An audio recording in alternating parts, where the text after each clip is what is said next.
Morning, children.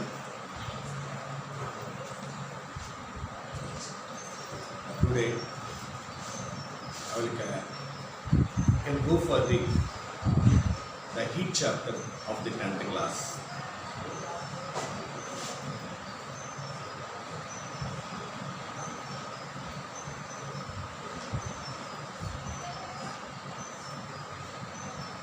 In the previous class, we discussed about the heat, the temperature, and the units for the heat and temperature. Now, let us see how the kinetic energy and temperature are being interrelated. Is there any relation between the temperature and the kinetic energy? How are they interrelated? For that, what I am doing is, I am doing a small experiment. I am taking two bowls, one with hot water. I have taken two bowls, one with hot water,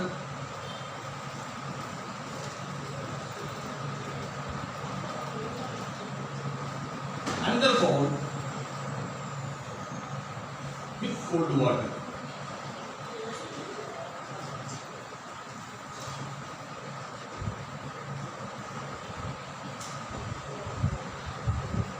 మీరు ఏం చేశానమ్మా, రెండు bowls తీసుకున్నాను.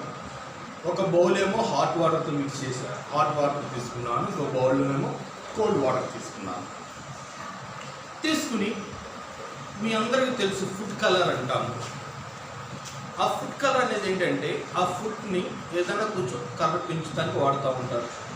స్వీట్స్లో వేస్తూ ఉంటారు. కొన్ని sweets green కలర్లో ఉంటాయి, కొన్ని రెడ్ కలర్ ఉంటాయి, ఆరెంజ్ కలర్, ఆ డిఫరెంట్ కలర్స్ ఉంటుంది. దాన్ని ఫుడ్ కలర్ అంటాం అన్నమాట.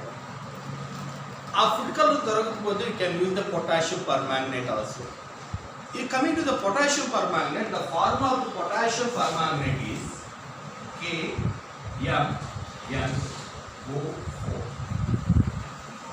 So the formula of the potassium permanganate, we can use either the food color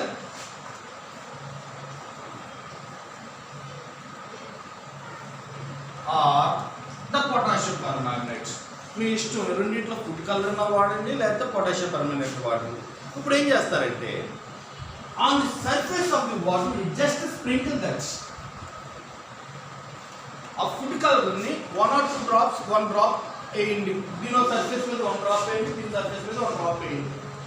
లేదా పొటాషియం పర్మాంగనేట్ వచ్చేటప్పుడు మనకి ఏముంటుందంటే క్రిస్టల్స్ లాగా ఉంటుంది మనకి. అయితే you can use that crystals also. అయితే మనం ఎప్పుడైతే సర్ఫేస్ మీద అబ్జర్వ్ చేసామో అది ఎలా మూవ్ అవుతుంది, మనకి 2 క్వశ్చన్స్ అడుగుతాను చూడండి ఇక్కడ. How do they move, why do they move randomly? The first question is why do they move. అంటే అక్కడ అర్థం ఏంటి, ఇక్కడ ఫుడ్ కలర్ ఇక్కడ ఏం కానీ ఆల్రెడీ ఫుడ్ కలర్ దీంట్లో డిఫ్యూజ్ అవుతుంది.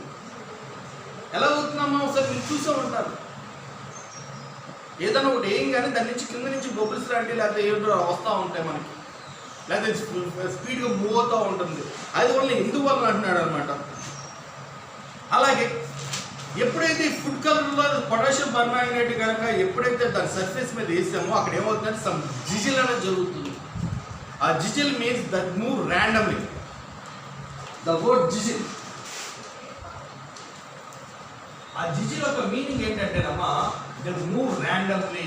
The meaning of the word jiggle is they are moving randomly. ర్యాండమ్గా మూవ్ అవుతుంది చూస్తాం అనమాట. అది ఎందువల్ల మూవ్ అవుతుంది? అయితే ఇంకొక క్వశ్చన్ కూడా అడుగుతున్నాడు మనల్ని ఇక్కడ. Why do the grains in hot water move rapidly than in the cold water? ఈ గ్రెయిన్స్ ఏమవుతుందంటే నమ్మ హాట్ వాటర్ ర్యాపిడ్గా మూవ్ అవుతుందంట, కోల్డ్ వాటర్ వచ్చేటప్పుడు స్లోగా మూవ్ అవుతున్నాయి. అంటే both in cases either hot water కానీ కోల్డ్ వాటర్ కానీ ఏ వాటర్ అయినప్పుడు కూడా అక్కడ మూవ్మెంట్ అనేది జరుగుతుంది మనకి. కాకపోతే ర్యాండమ్గా మూవ్మెంట్ జరుగుతుంది. కాకపోతే ఇక్కడ ఏం జరుగుతుందంటే హాట్ వాటర్కి వచ్చేటప్పటికి the movement is been more. అక్కడ ఎక్కువ ర్యాపిడ్గా జరుగుతుంది దేనికన్నా మన కోల్డ్ వాటర్కి. అది ఎందువల్ల అన్నాడు. అయితే ఇక్కడ చూసుకున్నట్టయితే మన కైనెటిక్ ఎనర్జీ అంటాం. So what is kinetic energy అంటే కైనెటిక్ ఎనర్జీ వాట్ ఈస్, మీరు already 6th class 7th class చూస్తారు. The virtue of its motion అంటాం అన్నమాట. అంటే మూమెంట్కి సంబంధించింది kinetic.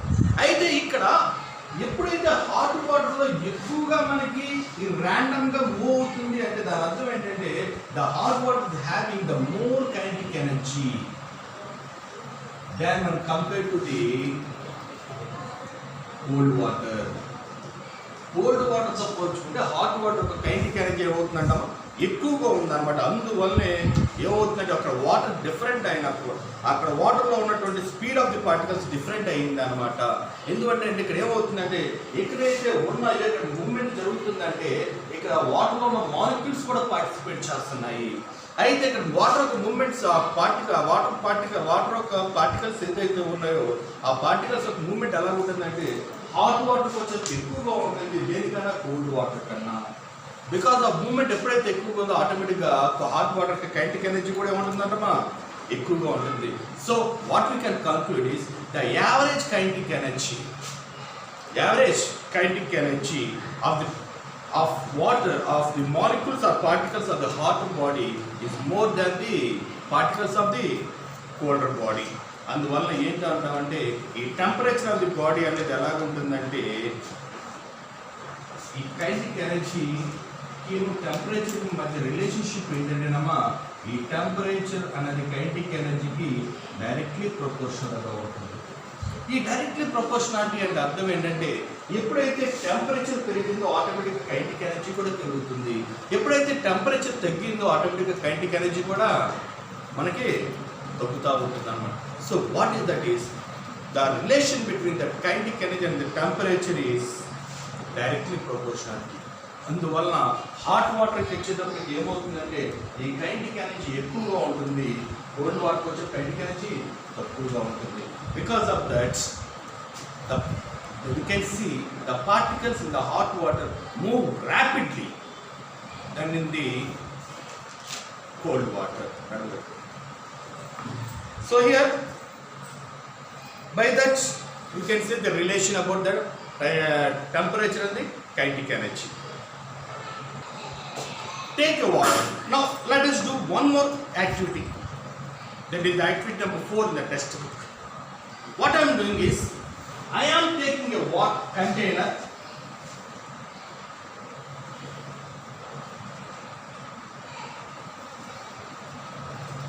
and I am putting some water in the container and make it to heat that up to a temperature of 60 degrees centigrade.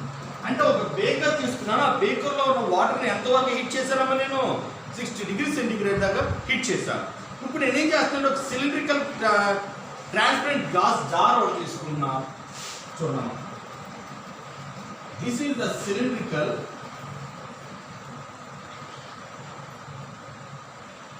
Transparent glass jar.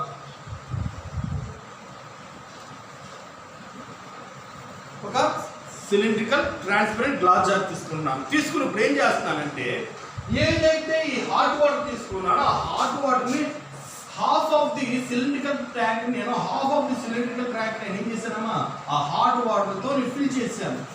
అంటే ఈ hot water ఒక temperature ఎంత అవుతుంది ఇప్పుడు మనకి, the temperature of the hot water which has been taken in the cylindrical transparent glass jar is nearly 60 degrees centigrade. 60 degrees centigrade ఉన్న temperature ఉన్నటువంటి hot వాటర్ని నేను ఏం చేశానమ్మా ఆ ట్రాన్స్పరెంట్ సిలిండ్రికల్ గ్లాస్ జార్లో ఫిల్ చేశాను హాఫ్ ఆఫ్ వరకు. చేసిన తర్వాత ఇప్పుడు ఏం చేస్తున్నానంటే దీనిపైన మామూలుగా రూమ్ టెంపరేచర్లో ఉన్నటువంటి కోకోనట్ ఆయిల్ని పోర్ చేశాను.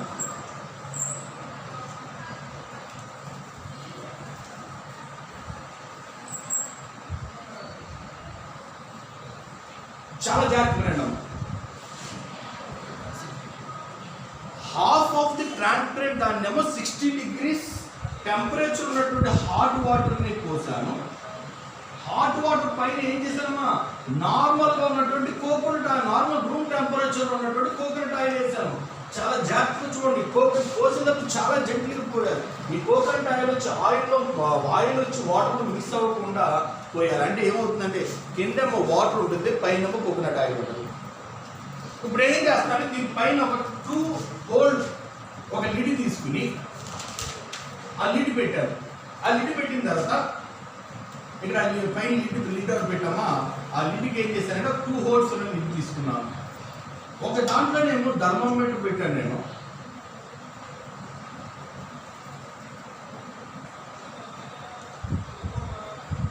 With the help of the clamp, ఒక క్లాంప్తో ఏం చేశాను, థర్మోమీటర్ ఫిక్స్ చేశాను. ఆ ఫిక్స్ చేసిన థర్మోమీటర్ ఏం చేశాను, హాట్ వాటర్లో పెట్టాను. ఆ హాట్ వాటర్ టెంపరేచర్ ఎంతమ్మా, 60 డిగ్రీ సెంటీగ్రేడ్ ఉన్నటువంటి టెంపరేచర్ హాట్ వాటర్ ఒక ఫస్ట్ థర్మోమీటర్ పెట్టాను. ఇంకో సెకండ్ హోల్లో ఏం చేశానంటే జాగ్రత్తగా థర్మోమీటర్ని ఇంకో క్లాంప్ ద్వారా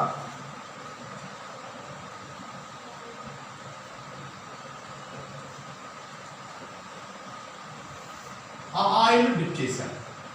అంటే ఏం చేస్తాను అనమాట, ఒకసారి మళ్ళీ చెప్తాను జాగ్రత్తగా. ఒక సిలిండ్రికల్ ట్రాన్స్పరెంట్ గ్లాస్ జార్ తీసుకుని ఒక్కో దాంట్లో 60 డిగ్రీ టెంపరేచర్ హాట్ వాటర్ వేసి దానిపైన మిక్స్ అవ్వకుండా జెంట్లుగా నేను కొంచెం హాట్ వాటర్ అది కోకోనట్ ఆయిల్ వేసాను. కోకోనట్ వేసిన ఒక లీటర్ 2 హోల్డ్ లిడ్ ఒకటి తీసుకుని ఆ లిడ్లో ఏం చేసామా, ఒక థర్మోమీటర్ని తీసుకెళ్ళి వాటర్తో కాంటాక్ట్ ఉంచాను, ఇంకో థర్మోమీటర్ని తీసుకెళ్ళి ఆయిల్తో కాంటాక్ట్ ఉంచాను. అమ్మ ఇంతవరకు మనం అర్థమైందమ్మా? ఓకే, ఏం చేయలేదమ్మా. I have taken a cylindrical transparent glass jar and filled half of the glass jar with hot water which is at a temperature 60 degrees, and on the above that water I poured gently the coconut oil, and I have taken the precaution that is it is not being mixed with the water. that తీసుకెళ్ళి వాటర్తో పాటు 80% mix చేయకుండా జాగ్రత్త పడి ఏం చేసాం, ఒక lid తీసుకుని ఒకనేమో థర్మామీటర్ ఏమో వాటర్లో పెట్టాను, ఇంకో థర్మామీటర్ ఏమో ఆయిల్లో పెట్టాను. ఇప్పుడు చూడండి అమ్మ, ఒకసారి ఈ థర్మామీటర్స్ ఆఫ్ రీడింగ్స్ చూడండి. ఫస్ట్ ఆఫ్ ఆల్ ఈ థర్మామీటర్ ఆఫ్ రీడింగ్ ఎంత చూపిస్తుందమ్మా మనకి, ఈ 60 డిగ్రీస్ చూపిస్తుంది. ఇది రూమ్ టెంపరేచర్ ఫర్ ఎగ్జాంపుల్ 20 అంత చూపించింది అనుకుందాం. రూమ్ టెంపరేచర్ చూపించాలంటే మనం ఎటువంటి వీట్ చేయాలి. అయితే కాసేపటి తర్వాత చూస్తే కనుక దీంట్లో ఉన్నటువంటి మెర్క్యూరీ కాలం ఏమవుతుందంటే తగ్గుతా వస్తుందమ్మా. దీంట్లో థర్మామీటర్ రీడింగ్ ఏమవుతుంది, తగ్గుతా వస్తుంది. అయితే ఎప్పుడైతే తగ్గుతుందో ఆటోమేటిక్ ఏమవుతుందంటే ఈ ఆయిల్లో ఉన్నటువంటి థర్మామీటర్ ఏదైతే ఉందో దాంట్లో ఉన్న టెంపరేచర్ పెరుగుతూ ఉంది, అయితే ఇక్కడ క్వశ్చన్ అడుగుతున్నాడు మనం, వై డస్ దిస్ హ్యాపన్, ఇది ఎందుకు జరుగుతుంది మనకి, అసలు ఎందుకు జరుగుతుంది? మనం రెండింటిలో కలపలేదు కదా. ఏం చేసాం మనం, వాటర్ పోసిన వాటర్ పైన ఆయిల్ పోసి ఏం చేశాను, థర్మామీటర్స్ ఇన్సర్ట్ చేశాను. ఎక్కడ కూడా రెండింటిలో మనం కలపలే, మిక్స్ చేయలేదు. But if you observe the readings of the thermometers we can find the thermometer which is kept in the hot water is found to be decreased, and the reading of the thermometer which is kept in the oil is being found to be increased. అది ఏమవుతుంది, పెరుగుతూ ఉందన్నమాట. అంటే ఇక్కడ దీని అర్థం ఏంటంటే ఇందాక మనం మాట్లాడుకున్న కైనెటిక్ ఎనర్జీ గురించి. అంటే దీంట్లో ఉన్నటువంటి water molecule molecules particles which are present in the molecule, దీని ఒక కైనెటిక్ ఎనర్జీ ఏమవుతుందంటమ్మా, డిక్రీజ్ అవుతుంది. ఎందుకంటే ఎప్పుడైతే టెంపరేచర్ డిక్రీజ్ అవుతుంది. అయితే the kinetic energy of the particles or molecules which are present in the oil is being increased. ఇక్కడ kinetic energy decrease అవుతుంది, దీంట్లో ఏమవుతుందమ్మా, ఇంక్రీజ్ అవుతుంది. ఇందాక ఎంత మాట్లాడుతున్నాను, ఇందాక ముందు చెప్పిన యాక్టివిటీలో అదే చెప్పానమ్మా మీకు. The temperature is directly proportional to kinetic energy. Temperature directly proportional to kinetic. అంటే దీని అర్థం ఏంటంటే ఎప్పుడైతే ది టెంపరేచర్ తగ్గుతుంది, కైనెటిక్ ఎనర్జీ తగ్గుతుంది అంటే ఆటోమేటిక్గా ఏమనుకోవాలమ్మా, the temperature the water is being decrease. ఆ వాటర్లో ఉన్న టెంపరేచర్ ఏమవుతుందంటే డిక్రీజ్ అయిపోయిందమ్మా. అయితే డిక్రీజ్ అయిపోయినప్పుడు ఇది ఎక్కడికి వెళ్ళింది,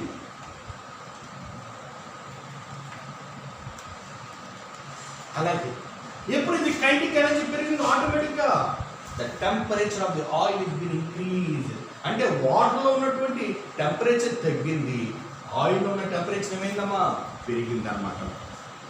అంటే ఎందువల్ల జరిగిందంటే because there is difference in the temperature between the coconut oil and water. ఇందాకే చెప్పాను మీకు, ఆ వాటర్ తీసుకున్న వాటర్ మనం 60 degrees ఆఫ్ వాటర్ టెంపరేచర్ దగ్గర వాటర్ తీసుకున్నాం, ఇది రూమ్ టెంపరేచర్. అంటే ఆ వాటర్ ఎక్కిన కోకోనట్ ఆయిల్ మధ్య టెంపరేచర్ కొంత డిఫరెన్స్ అనేది ఉంది అనమాట. అంటే దీని అర్థం ఏంటంటే ఎప్పుడైతే హాట్ వాటర్లో ఉన్న టెంపరేచర్ డిక్రీజ్ అయింది, కోకోనట్లో ఉన్న టెంపరేచర్ ఇంక్రీజ్ అయింది అంటే దాని అర్థం ఏంటంటే the kinetic energy of the water is been decreased, where the kinetic energy of the oil has been increased. అంటే ఏంటంటే because of the presence of the molecules, అంటే దాన్ని ఎలా చెప్తామంటే దాని మీనింగ్ ఎలా చెప్తామంటే the kinetic energy of the molecules of the hot water is being decreased and where the kinetic energy of the molecules of the coconut oil is being increased. దీని ప్రకారం మన టెంపరేచర్ని మనం ఏ విధంగా డిస్కస్ చేస్తాము అంటే కనుక ఇప్పుడు వరకు మనం 3 యాక్టివిటీస్ చూసుకున్నాం, second, third and fourth activities. ఆ 3 యాక్టివిటీస్ చూసుకున్నాం. ఫస్ట్ యాక్టివిటీ, సెకండ్ యాక్టివిటీకి వచ్చేటప్పటికి ఒక హాట్ వాటర్ తీసుకున్నాం, ఏం చేస్తాం దాన్ని తీసుకెళ్ళి కోల్డ్ వాటర్తో పాటు మిక్స్ చేస్తాం. అక్కడ కూడా చూస్తే కనుక how to differentiate the temperature from the heat అన్నాం, అక్కడ డిస్కస్ చేస్తాం. అక్కడ దాన్ని బట్టి ఏమన్నాను, heat is the form of energy that flows from hotter body to colder body అన్నాను. తర్వాత టెంపరేచర్ విషయానికి వచ్చేప్పుడు ఏమన్నాను, the measure of the degree of hotness or coldness అన్నాను. అయితే ఇన్ ద సెకండ్ యాక్టివిటీ ఆ sprinkling of the food colour కానీ ఆ పొటాషియం పర్మాంగనేట్ కానీ తీసుకుని temperature directly proportional to the kinetic energy అన్నాను. ఇప్పుడు చెప్పిన ఎక్స్పెరిమెంట్లో ఏమన్నాను, the kinetic energy of the water is been decreased and kinetic energy of the oil is been increased అని ఎలా చెప్పాను. ఎందుకంటే ఇప్పుడు ఈ రెండు థర్మల్ కాంటాక్ట్లో ఉన్నట్టు ఏమైపోయిందన్నమాట, ఈ వాటర్లో ఉన్నటువంటి హీట్ అనేది లాస్ అయిపోయింది. ఏం చేసుకున్నాం, ఆయిల్ అనేది ఆ హీట్ని గెయిన్ చేసుకుంది. ఈ 3 యాక్టివిటీస్ ప్రకారం ఈ temperature differentiate, heat and temperature ఎలా డిఫరెన్స్ చేస్తామంటేనమ్మా, హీట్ ఈజ్ ద ఎనర్జీ. ఏంటంటే నిన్నే చెప్పాను, హీట్ అనేది ఒక ఫార్మ్ ఆఫ్ ఎనర్జీ అని చెప్పాను. అది ఎలా ట్రావెల్ అవుతుంది, అది అక్కడి నుంచి ఎక్కడ ట్రావెల్ అవుతుందంటే అమ్మా ఒక హాటర్ బాడీ దగ్గర నుంచి కోల్డర్ బాడీకి. ఇప్పుడే చూడండి, ఇక్కడ ఇప్పుడు బాగా వేడుకున్నటువంటి వాటర్ని తీసుకెళ్ళి ఎప్పుడైతే ఆయిల్ దాని పైన వేసామో ఏమవుతుందా, ఈ వాటర్ హీట్ ఎక్కడికి వెళ్ళింది, the heat is the form of energy transfers from the hotter body to a colder body. ఆ హాటర్ బాడీ దగ్గర నుంచి ఎక్కడికి వెళ్ళిందమ్మా, కోల్డర్ బాడీలోకి వెళ్ళింది. అంటే టెంపరేచర్ని ఎలా చెప్తాం మనం, టెంపరేచర్ అనేది కూడా ఒక క్వాంటిటీ అంటారు ఇక్కడ మనకి. అది ఏం డినోట్ చేస్తుందంటేనమ్మా, అది ఎంత హాట్గా ఉంది లేదా అంత ఎంత కోల్డ్గా ఉన్నదని మనం చెప్తుంది. అంటే దానికి temperature determines the direction of the heat flow అంటాడు ఇక్కడ మనకి. ఏమంటాడు, temperature depends the direction of heat flow. ఎక్కడ అనమాట, where the heat energy is been flowing. This we can differentiate about the heat and temperature. Here heat is nothing but a form of energy. Now let us discuss one more activity, that is the specific heat. Coming to the specific heat, what I am doing is